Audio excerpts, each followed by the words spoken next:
Hi there, my name is Kayla Harder. Welcome to my channel. So last video, or a couple videos ago, I talked about my reveal on social media. So now I'm going to talk about not really how to reveal yourself on a big network, but to really how to connect with someone and come out to them about having some sort of disability or an autoimmune disease. Generally speaking, people like myself or others already have something in mind, or at least a group in mind of people who they would like to share this information with. And there's others who may be a friend, but maybe you're just not ready to tell them at this moment, and that's okay. Everyone's eventually going to have to go through this stage because as much as you want to keep something a secret, more often than not, it ends up coming up to the surface and people can find out, or you choose to tell those people. But when you are first dealing with something, it is really important to have someone there who you can talk to and who's aware of the situation so that you're really not alone. You have your family who would obviously know about what you're going through, but you need someone who is a friend who isn't supposed to give you some spiritual uplifting words of advice. Coming out to your friends for the very first time is pretty difficult because you never really know how they're going to react, or just the whole thing makes you so nervous because you don't know. That's all it is.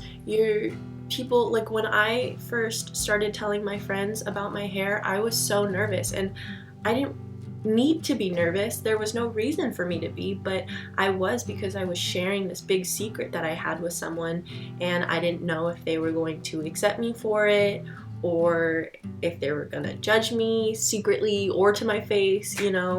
There's a lot of things that someone like in my position would think about before coming to someone to talk about how they're feeling, or just to let them know what's going on. For me, there were one or two friends who were really by my side during my entire alopecia journey.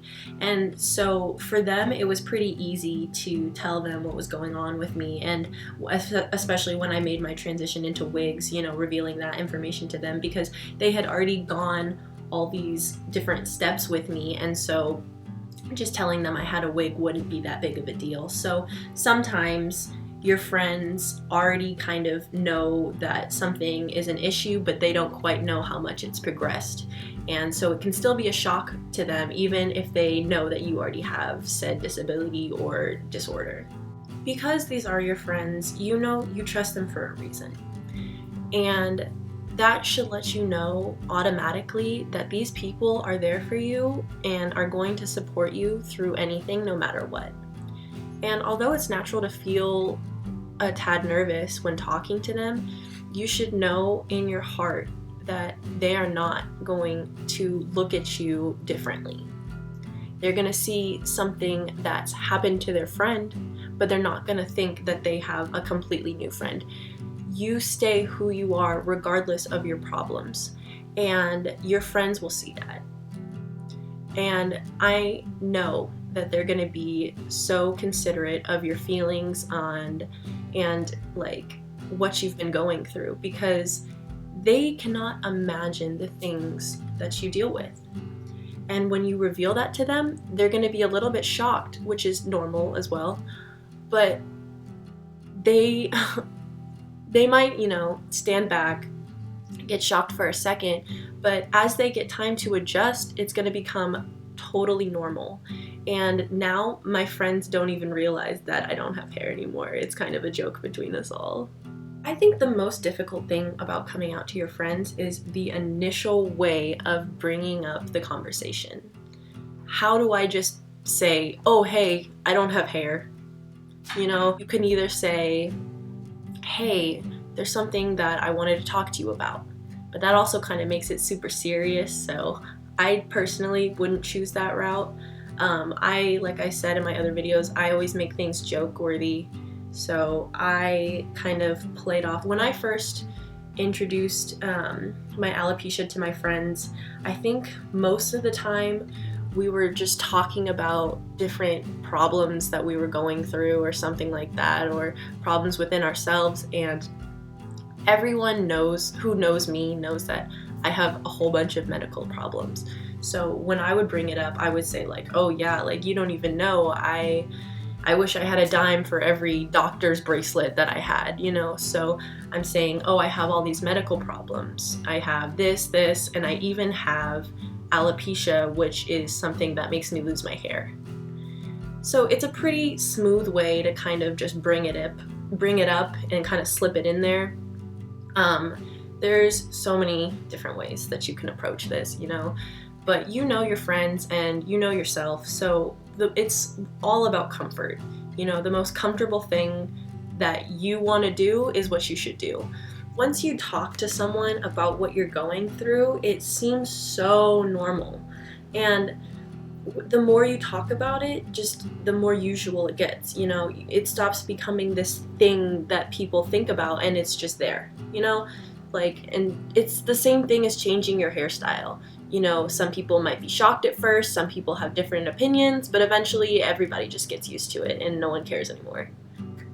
Personally, I've never had any problems coming out to people about what I'm going through. You know, I've had difficulty coming up with what to say and, like I said, how to say it, but once I start talking about it, I don't really feel a big stress anymore. Once you come out to someone about who you really are and what you've been dealing with, it is so nice because you can talk about anything anymore. There's nothing that you have to beat around the bush about, or something like you have to be afraid of slipping and letting out something.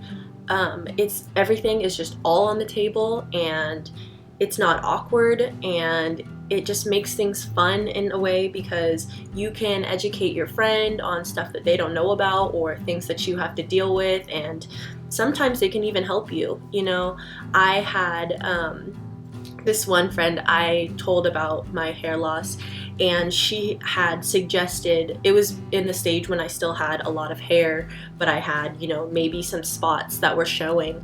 She was like, you know, why don't you put just this dark eyeshadow on your head? And I tried it and it actually worked really well. So you never even know, maybe your friends know something you don't or have more ideas.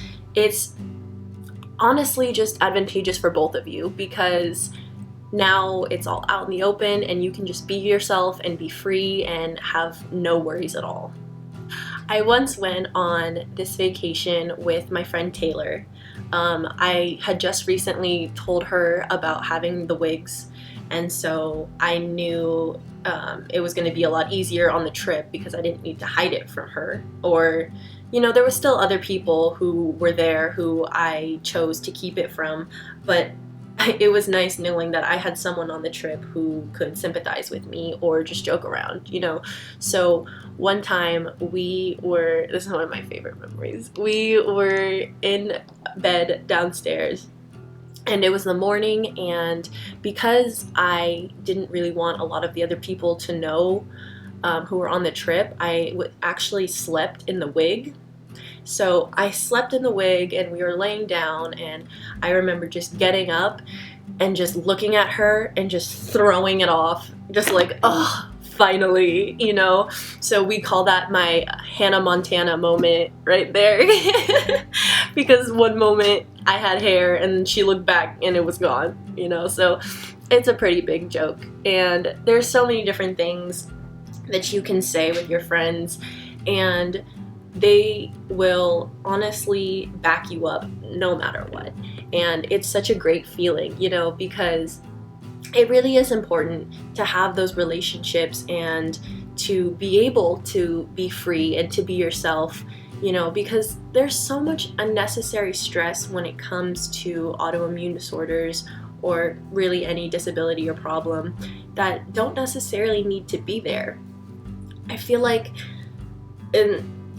as individuals, we just make this pseudo stress and tension in our minds of situations, and we constantly think of the worst thing that can possibly happen, when in actuality those things happening are very slim. Like, the chances of those happening are very slim. You know, So if you just have a more positive, outlook on things and expect people to act more positively, I think it would definitely benefit you, because accepting more people into your lives and sharing more things just means that you have more friends to be yourself with.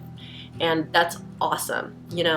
I think that having a friend to talk to is the most important thing, because there's so many ways that they can help you and how you can talk to them if you're feeling down or anything. That kind of love and support is so important, and especially for someone who has some sort of disease or something like that, because it can be so emotionally draining. It's really undescribable, the low places that a person can get. And personally, with my friend, if I didn't have my friends, I couldn't do anything without them. They pushed me in so many ways, and they allowed me to be myself whenever, and I was so thankful for that. They really treated me like nothing was wrong, and that was so important for my health, because I constantly would look at myself, and see, something that you don't like. And so when your friends are telling you you're beautiful and that you can do anything, you really believe them. And, in my last video, I talk about how important, friendship is in situations like this. And I can't stress it enough, because it's what took me out of that dark place. I had so many things wrong with me all in one motion, and I couldn't handle it by myself, and luckily I didn't have to. I had so much love around me, and I am a completely different person because of them. And like I said, I cannot thank them enough for being there and for being such genuine people and just being so kick-ass. My friends and my family are the ones who push me to even make these videos. So when I say I wouldn't be here without them, I truly do mean it. And these videos have helped me so much. I know I'm making them to hopefully help other people, but it's really given me so much confidence, and I am really different than before I started. And I know I've only made a couple videos, but they're so important to me. It may just seem like, I don't know, I'm trying to be another YouTube girl, but these are healing for me as well as other people. I have never been so happy to be alive than I am really right now. Like I said, there's dark places that people in my situation can go, and there were so many times where all I could think about were just such negative things, and I was so low in my life. I didn't know what to do. I did nothing to deserve this or to get this, but here it is. And all I want to do is take it and turn it around and turn it into something positive, and since I found that I could get out of that place, I want to help as many people as I can, because I've been there before, and I know it's lonely and it's sad, but oh my God, can you change and do things? I am completely different, whole new person than I was a couple years ago. And if I could tell myself something back then, I would really say it just gets better. But you need to make the change. You know, you need to start giving yourself a different outlook and start loving yourself more, and really makes all the difference. So that's pretty much all I have for this video. Thank you so much for listening. Please like and subscribe and tell your friends, share, get the message out, and I'll talk to you later. Bye.